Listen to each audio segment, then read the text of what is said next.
उन्होंने पार्टी की सदस्यता ग्रहण की है और हमारे सभी मीडिया के साथी, आपको हमारे प्रदेश अध्यक्ष जी ने बताया कि एक तरह से ज्यों-ज्यों 2025 की तरफ हम लोग बढ़ रहे हैं, वैसे वैसे आप स्पष्टता से देखिए कि हम लोगों के गठबंधन पार्टी और सरकार की तरफ लोग अधिक से अधिक मुखातिब हो रहे हैं और आपके सामने उसका स्पष्ट प्रमाण है। और आपने देखा है कि इसमें सभी वर्ग के लोग हैं, समाज के सभी हिस्से के लोग हैं और ख़ास तौर से जो समाज का गरीब तबका है उसके अधिक लोग हैं। और ये आखिर सरकार की उपलब्धियों से या बिहार के ग्रामीण क्षेत्रों में भी जो जमीन पर विकास के काम हुए हैं और जिससे आम लोगों के जीवन में परिवर्तन हुआ है, उनकी जिंदगी खुशहाल हुई है, उससे प्रभावित होके ये सब लोग धीरे धीरे जनता दल यू के तरफ मतलब आकर्षित हो रहे हैं और उसी का परिणाम आज आप देख रहे हैं। और ये तभी संभव हुआ है जब मुख्यमंत्री नीतीश कुमार जी के नेतृत्व में आज जो एनडीए की हुकूमत है, हम लोग भाजपा, लोजपा, हम और रालोद जो है, इन सब के साथ मिलके जो हम लोग बिहार में काम कर रहे हैं, उससे लोग प्रभावित हैं। और एक तो ये बात है, तो सबसे तो पहले जो हमारे अध्यक्ष जी ने हमारे नए और नौजवान साथियों का पार्टी में स्वागत किया है, हम भी अपने सभी साथियों के साथ आज जो लोग शामिल हो रहे हैं उनका भी हम स्वागत करते हैं और अभिनंदन करते हैं। और हमारी सरकार और हमारा जो नेतृत्व है, जिसके कार्यों की परिणति आप देख रहे हैं कि लोग सीधे तौर पर खींचे चले आ रहे हैं, ये दूसरी तरफ भी अगर आप देखिएगा तो बेचैनी साफ झलकती है। आप अभी कल ही देखे होइएगा कि राजद का एक धरना कार्यक्रम हुआ और धरना कार्यक्रम क्या था आप सब लोग जानते हैं कि जो जातीय गणना हुई उसमें जो आंकड़े आए और उसके आधार पर जो पिछड़े, अति पिछड़े और दलित समाज के लोगों के लिए बिहार सरकार ने नीतीश कुमार के नेतृत्व में आरक्षण की सीमा बढ़ाई। जो आंकड़े प्राप्त हुए जातीय गणना से उसके आधार पर, तो वो सरकार ने यहाँ लागू भी कर दिया, उससे लोगों को लाभ भी मिलने लगा। लेकिन जिन लोगों को ये चीज पसंद नहीं आ रही थी, तो उन लोगों ने कोर्ट में इसके विरुद्ध याचिका दी और कोर्ट ने उस कानून को निरस्त कर दिया और कोर्ट ने निरस्त किया है। और कोर्ट ने निरस्त किया, इसका अर्थ होता है कि वह कानून ही रद्द हो गया। आज के मतलब तारीख में या आज के समय में वो कानून रद्द किया जा चुका है।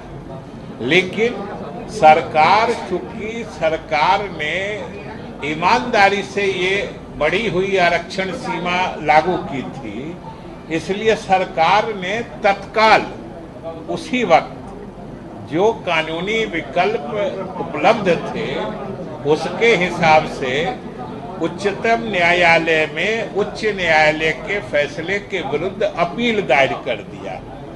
और हम लोगों के सरकार का ये स्पष्ट ये सोच है, हम लोगों का मानना है कि गरीबों को ये बढ़ा हुआ जो आरक्षण सीमा है, उसके हिसाब से उनको लाभ मिलना चाहिए, नहीं तो उन लोगों के साथ संपूर्णता में न्याय नहीं हो पाएगा। और ये तो दुनिया जानती है, पूरा देश जानता है, बिहार के सभी लोग जानते हैं कि जातीय गणना किसने कराई है। तो आज यह कहने का कोई जोड़ करे कि हमने कराई है, हमने कराई है मतलब जातीय गणना का फैसला कौन लेता है, कौन कराता है, ये तो बिहार के लोग नहीं समझते हैं क्या।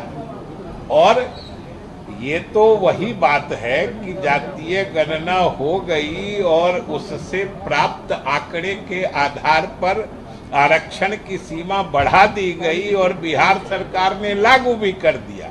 बिहार के गरीबों को उसका हक मिलने लगा था, लेकिन न्यायालय ने कानून निरस्त कर दिया है।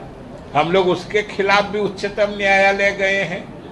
और साथ ही हम यह भी बता देना चाहते हैं कि जिसी वक्त ये बिहार विधायिका ने बिहार सरकार या मुख्यमंत्री द्वारा प्रस्तावित इस कानून को पास किया, तत्काल मुख्यमंत्री ने केंद्र सरकार को पत्र लिख के इस कानून को 9वीं अनुसूची में शामिल करने का अनुरोध भी भेज दिया। तो ये सरकार इस मामले में कदम उठा चुकी है। लेकिन आज के तिथि में जब वो कानून ही नहीं है तो 9वीं अनुसूची की बात कैसे की जा सकती है। और ये बात अभी जो पिछला विधानसभा सत्र था, जो मॉनसून सत्र था, उसमें भी एक हमारे साथी ने, विपक्ष के साथी ने विधानसभा में ये प्रस्ताव लाया था।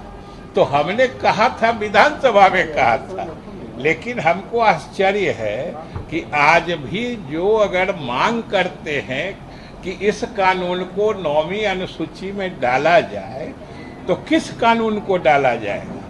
आज तो वो कानून ही रद्द है।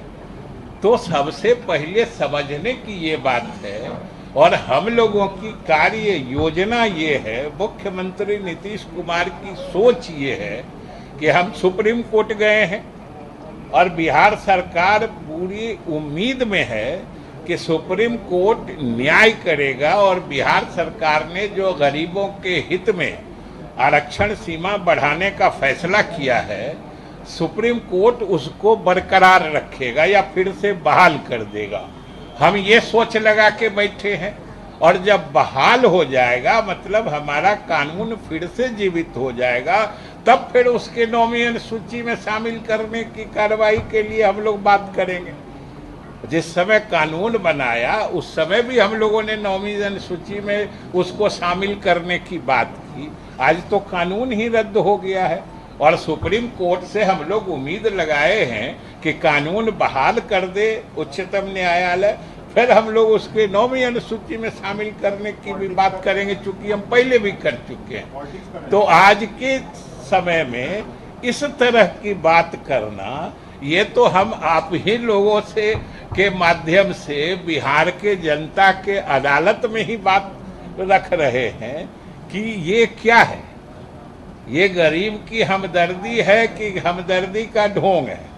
ये तो सीधे समझने की बात है, इसलिए सारे लोग समझ रहे हैं। और जातीय गणना किसके नेतृत्व में हुई है ये भी सारे लोग जान रहे हैं कि 2019 में, ये 19 में और 20 में संयोग से उस समय मैं विधानसभा का अध्यक्ष था, मुख्यमंत्री नीतीश कुमार जी के प्रस्ताव पर ही हम लोग तो 23-24-22 से शुरू हुआ, 22-23-24 में आके जातीय गणना हुई, उसके आंकड़े आए।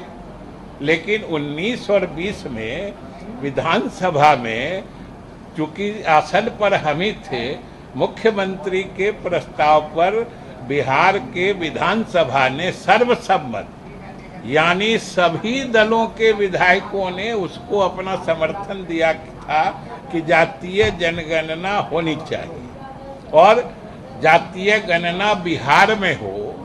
इस संबंध में भी सरकार ने फैसला लिया और हम लोगों ने अपने स्तर से कराया। ये बात सही है कि हम लोगों के मुख्यमंत्री नीतीश कुमार के पहल सोच और इस निर्णय पर सभी दल सहमत हुए। इसमें हम कोई छिपाना नहीं चाहते, सब दल तो सिर्फ सहमत थे। ये सोच और गरीबों को हक दिलाने की बात की शुरुआत, पहल और निर्णय ये सिर्फ और सिर्फ नीतीश कुमार का था। इसमें सब लोगों ने साथ दिया है, तो इससे कोई इनकार नहीं करता है कि सबने विधानसभा में इसमें समर्थन दिया था, किसी ने विरोध नहीं किया था। लेकिन सोच तो नीतीश कुमार की थी, ये परिकल्पना तो नीतीश कुमार की थी। ये भी सब लोगों को खुले दिल और दिमाग से स्वीकार करना चाहिए। हम यही चाहते हैं और आप लोग भी इस बात से अवगत हैं कि मैं कोई दिखावटी या काल्पनिक या सत्य से परे कोई बात मैं नहीं कर रहा हूँ। ये सब आप लोग समझ रहे हैं। तो हमारा यही आपसे निवेदन है कि ये जो मुख्यमंत्री ने बढ़ा हुआ आरक्षण सीमा लागू कर दिया, अब सब लोगों को लग रहा है कि अब इस श्रेय लेने में हम कैसे घुस जाए। तो भाई जनता तो सब कुछ देख समझ चुकी है ना। ये इस तरह से उनका अकारण जबरदस्ती श्रेय लेने का प्रयास सफल नहीं होने वाला है, ये उनको समझना चाहिए।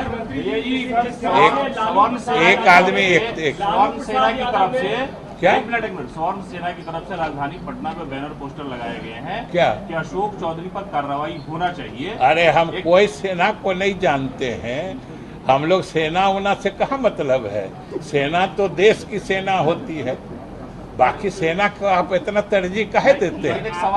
अरे हम कह ले कि हमारी कोई अपनी सेना हो गई तो सेना होती है, सेना सिर्फ देश की होती है। सवाल ये है सर, एक सवाल एक आदमी बोलिए ना। लालू प्रसाद यादव ने कहा है कि जिस तरह से जाति गणना हमने यहाँ करवाई उसी तरह से उन्होंने पहले तो ये समझ लीजिए ना, आप क्या सोचते हैं कि ये जातीय गणना किसने कराई। नहीं फिर अगर कोई